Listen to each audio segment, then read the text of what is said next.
Aqui quem fala é o tutor Roberto Alvarez, sou tutor de Geografia do PVS e hoje eu vou falar sobre a modernização da agricultura brasileira. É interessante para a gente compreender um pouquinho melhor como se dá esse processo de modernização da agricultura aqui no Brasil, a gente entender, né, como que está organizada a nossa estrutura fundiária, né? A estrutura fundiária ela representa, né, a forma de distribuição e acesso da terra, ou seja, se a terra é mais bem distribuída ou não é tão bem distribuída assim, se o acesso é fácil ou se o acesso é restrito. Essas são características, né, da estrutura fundiária de um lugar. E o Brasil ele é um país que tem como característica ter, né, uma estrutura fundiária bastante concentrada. E aqui nesses dois gráficos, a gente pode identificar que aqui, olha, à esquerda, esse gráfico dos estabelecimentos rurais, né, a gente observa que essa parte mais em preto representa 1,6 dos estabelecimentos rurais. Quando a gente olha o que em área esses estabelecimentos ocupam, a gente nota que é uma área bem grande, 43,8%, né, de toda a área ocupada. Enquanto os menores, que são esses em tons de cinza, que são a maior parte dos estabelecimentos rurais, eles ocupam, olhem desse lado aqui, uma área equivalente a apenas 20%, né, da área ocupada, o que mostra que poucos estabelecimentos ocupam uma grande área, enquanto muitos estabelecimentos ocupam uma pequena área, mostrando um pouco dessa concentração fundiária. Essa concentração fundiária, a gente pode estabelecer aqui algumas etapas, né, que isso foi se agravando. A questão histórica é evidente. Nesse sentido, a gente tem que destacar que a primeira forma de divisão desigual de terras foi, né, o próprio estabelecimento das capitanias hereditárias e depois, né, das Seis Marias, onde a coroa portuguesa já destinava grandes porções do nosso território para alguns donatários, membros da corte.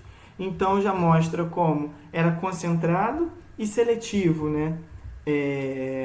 Um outro momento também super importante para a gente compreender, né, como essa estrutura fundiária foi se concentrando é a da Lei de Terras, que foi uma lei que visava, né, de alguma forma, regularizar a estrutura fundiária, definindo quem poderia ou não ter acesso à terra a partir, né, da capacidade de cada um de comprar a terra, ou seja, a terra passa a ser identificada como mercadoria, a relação, né, deixa de ser de doação entre a coroa e alguns donatários e passa a ser uma relação de mercado. Aqueles que podem ter acesso à terra são aqueles que podem comprar, aqueles que têm dinheiro, recurso para isso.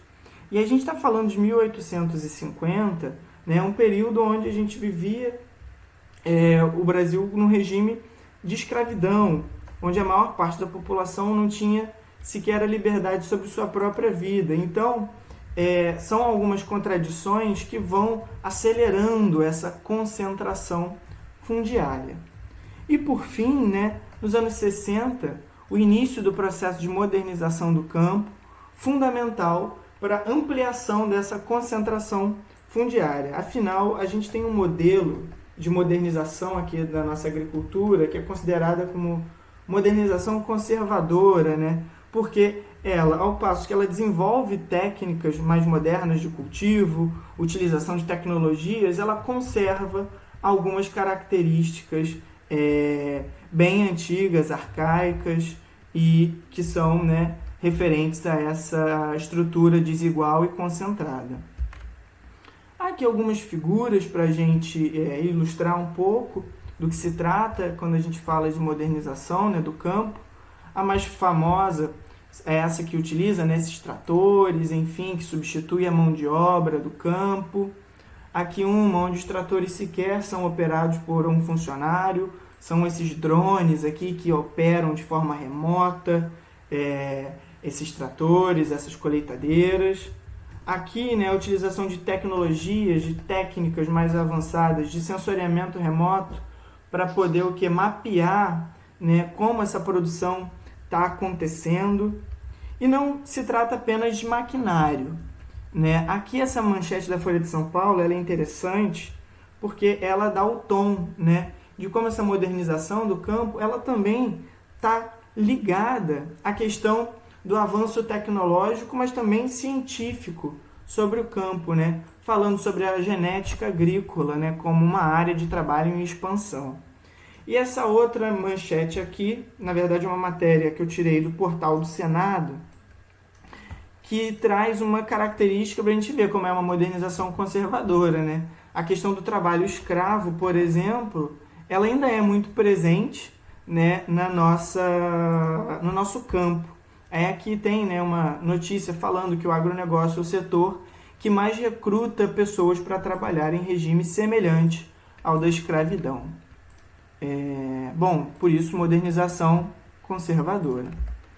Seguindo aqui, é interessante também destacar que essa modernização ela acaba por ampliar, né, a produção agrária, ao passo que outros setores da economia começam a se aproximar, né, do setor da produção agrária. Por exemplo, o setor industrial, né, com os maquinários, com os fertilizantes, adubos, enfim, indústrias do campo mesmo, destinando sua produção ao campo. E o setor financeiro também, a partir, né, da criação de créditos agrícolas, empréstimos para proprietários, financiamentos diferenciados, enfim, buscando criar, né, alternativas financeiras para ampliar essa produção agrária. Poderíamos até acrescentar a questão, né, do setor científico, né, mas talvez esteja aqui junto, né, com esses adubos químicos, enfim, esse complexo agroindustrial que vai se formando. Bom, a gente pode ver, né, que os produtos, a produção do campo, ela passa por processo de industrialização, beneficiamento, ou seja, são matérias-primas que são transformadas pela indústria e que chegam, né, nos supermercados para o nosso consumo final, né? São os sucos de caixinha, biscoito, ração animal, enfim, uma série de produtos que passam por esse processo de industrialização, né? E como a gente vê, ele é um complexo agroindustrial porque ele, né, comporta aí diversos setores da economia. Por isso, um complexo. E essa modernização do campo, ela também gera uma série de impactos no nosso território, né? Eu trouxe aqui alguns pontos para a gente discutir que são relevantes para caramba, porque um deles trata da questão demográfica, né? Os movimentos populacionais, né? Ou seja, como essa modernização do campo faz com que alguns movimentos migratórios se configurem com mais força no país. Por exemplo, né, o dos pioneiros que saíram do sul lá nos anos 50, 60 em direção ao centro-oeste, buscando ocupar aquelas áreas onde ainda havia terras mais baratas, né? A devastação progressiva dos biomas também é um impacto terrível da modernização da agricultura, né? A devastação do Cerrado, da Caatinga e agora, né, bem evidente, da Amazônia, né? Um outro impacto que a gente pode destacar é o da ampliação dos conflitos sociais, né?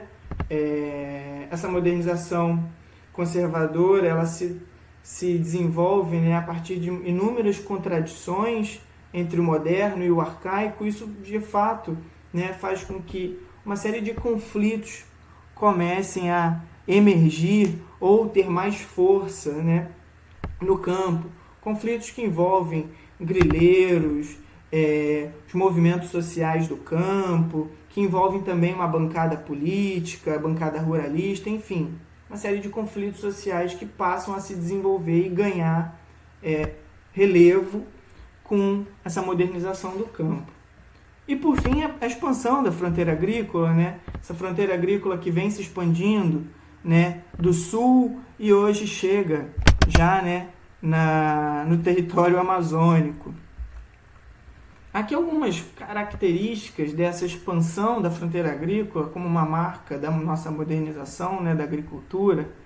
É importante destacar o estímulo que essa expansão teve pelos governos militares, a fundação da Embrapa nos anos 70, uma empresa estatal que buscou criar técnicas de correção do solo para o centro-oeste, tentando favorecer, né, aos proprietários que quisessem produzir nessa região do Brasil.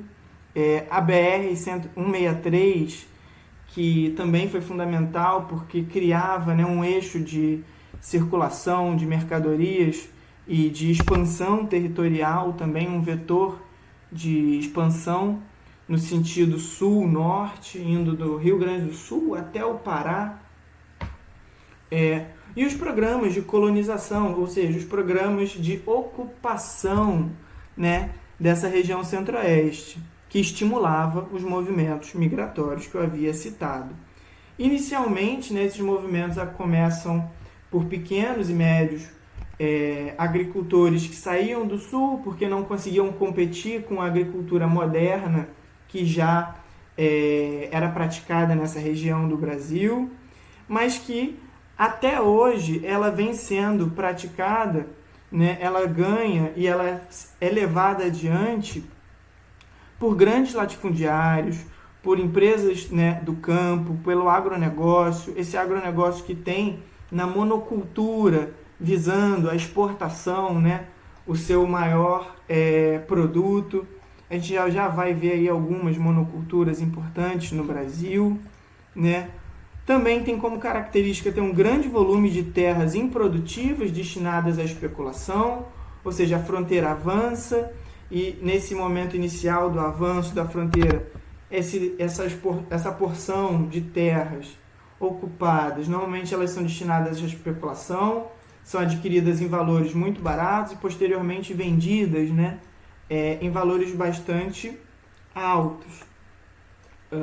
Podemos também destacar que se amplia, né, o chamado arco de fogo, ou seja, as áreas onde tem queimadas, exatamente para a expansão, né, da fronteira agrícola.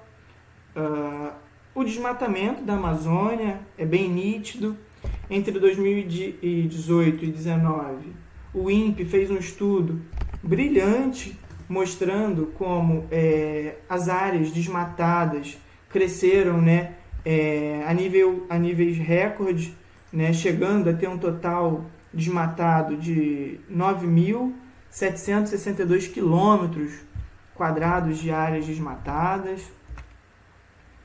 Aqui um mapa que está até na apostila de vocês, que mostra, né, um pouco esses movimentos migratórios, indicando os fluxos, né, aí da expansão da fronteira agrícola, primeiro para o centro-oeste, depois para o norte.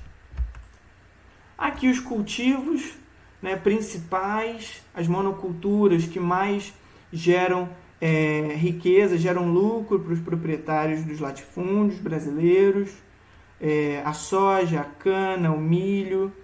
E aqui esses três primeiros eu fiz questão de trazer essas figuras, esses mapas, para a gente ver como há de fato uma concentração dessas monoculturas na região centro-oeste, sul, centro-oeste ali, né? Aqui figuras tiradas, né, do próprio site onde está o estudo do INPE, mostrando aqui esse mapa com um mapa de calor, né, com essas áreas em vermelho, onde tem havido a maior quantidade de focos de desmatamento. Desse lado aqui tem essa tabela, né, com os números em quilômetro quadrado e a contribuição em percentual de cada estado para a devastação da Amazônia legal, né? A Amazônia que está em território brasileiro. Bom, eu estou mostrando um cenário de inúmeros problemas, né? E isso gera, como eu já havia dito, inúmeros conflitos. Por exemplo, o conflito entre grileiros e poceiros, ou seja, entre aqueles que forjam documentos, né, para se apossarem da terra, e aqueles que, por não terem acesso à terra, acabam fazendo os acampamentos para indicar para o governo que eles estão sem terra e aquela terra que eles estão ocupando está improdutiva. Tem o conflito entre os latifundiários e os camponeses, aqueles que produzem, né, para o mercado internacional e aqueles que botam a comida na nossa mesa. A bancada ruralista e os movimentos sociais são um conflito que indicam, né, a dimensão política desses embates. Algumas pequenas vitórias dos movimentos sociais, né? Por exemplo, em 88, a Constituição definiu que a terra deveria cumprir uma função social, né? A função de produzir, e que aquelas propriedades que fossem improdutivas deveriam ser destinadas à reforma agrária, o que é uma vitória desses movimentos sociais, né, que buscam essa reforma agrária. Um outro ponto que pode ser destacado é o aumento do número de assentamentos. Todavia, a gente não pode achar que porque aumentou o número de assentamentos, né, a reforma agrária está de fato acontecendo, né? Por isso que é uma pequena vitória. Ao passo que tem um número relativamente grande de assentamentos no Brasil, a reforma agrária ainda é uma realidade bastante distante. Aqui, novos elementos, novíssimos elementos na realidade dessa modernização conservadora, né? Porque, por exemplo, essa PL, né, 6299, chamada de PL do veneno, ela tem esse nome porque ela libera uma série de agrotóxicos que eram proibidos aqui no Brasil, que são proibidos em diversos países do mundo, e a partir dessa PL, né, esses produtos que estavam proibidos porque fazem mal à saúde, fazem mal ao meio ambiente, passaram a ser liberados, né?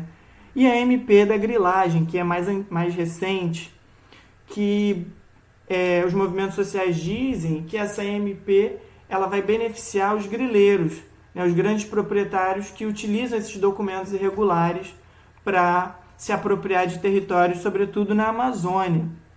Então, é uma MP que busca fazer a regulamentação, né, dessas terras e, portanto, é como se essa MP regularizasse alguma coisa ilegal, né, dando a posse de terra para os grileiros que roubaram territórios da Amazônia.